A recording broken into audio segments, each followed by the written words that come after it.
My name is Michael DeLu, and if you are a fan of the NFL, just like I am, do me a favor and hit the subscribe button and join the Pull Up the Tape community, because why the fuck not? It only takes like 2 seconds, and it helps me tremendously in taking steps towards my long-term goal, okay? With that being said, let's just get right into it. You see what the fuck I am wearing right now? And it's not because I'm a Ravens fan. It is because I'm here to see black men get paid. Hell yeah. Hell fucking yeah. Lamar Jackson just agreed to terms with the Baltimore Ravens to become the highest paid player in NFL history, all right? And you know, it's funny. Right before I was about to make the video, I was like, oh, shit, I've actually had this jersey for almost 2 years now. Never worn it, never been pictured in it, never nothing. I've never worn nothing. Also have a Patrick Mahomes jersey. And I was just like, you know what? This is a momentous occasion. I'm going to crack this shit out for the first time, and let's get it cracking.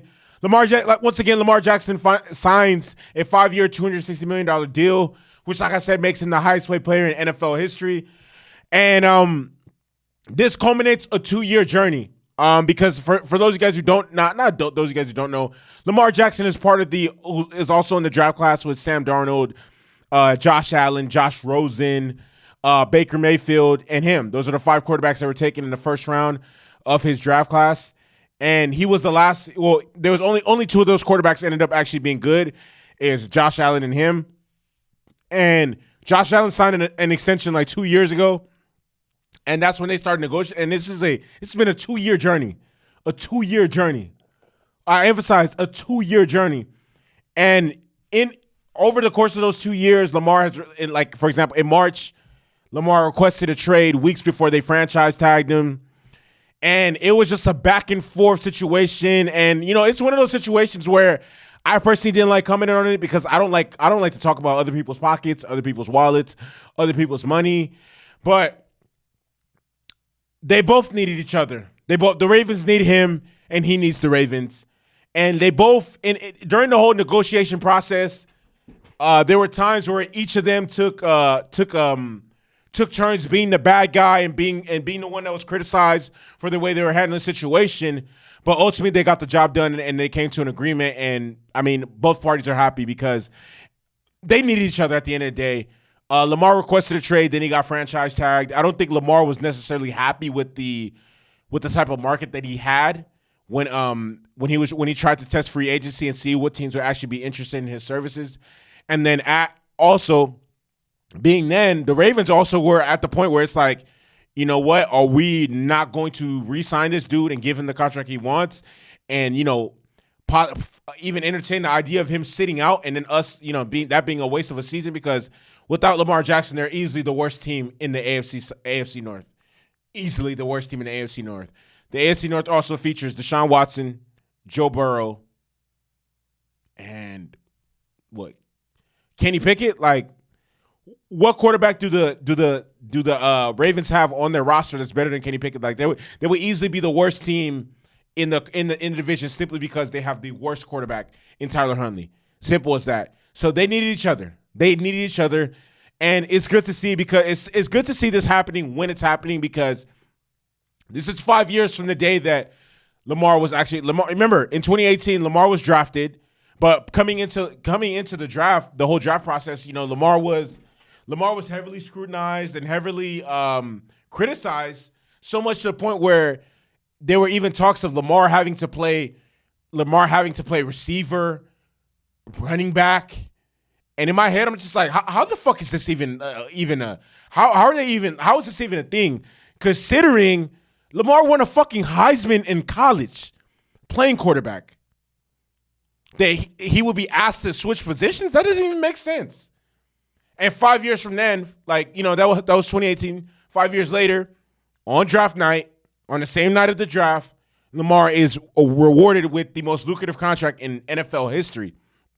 And Lamar, this situation with Lamar just goes to show what happens when how things, what happens when you bet on yourself and you make the right bet. You know, there's a lot of cases where, for example, Victor Oladipo was offered a very, very massive contract by the Indiana Pacers. He turned it down because he wanted more money. And then from there, it's been season-ending injury after season-ending injury after season-ending injury after season-ending injury. Mans can't stay healthy. But that wasn't Lamar Jackson's destiny or what was meant for him, because he betted on himself and he won. And I'm happy for him and his family. I'm all about seeing black men get paid.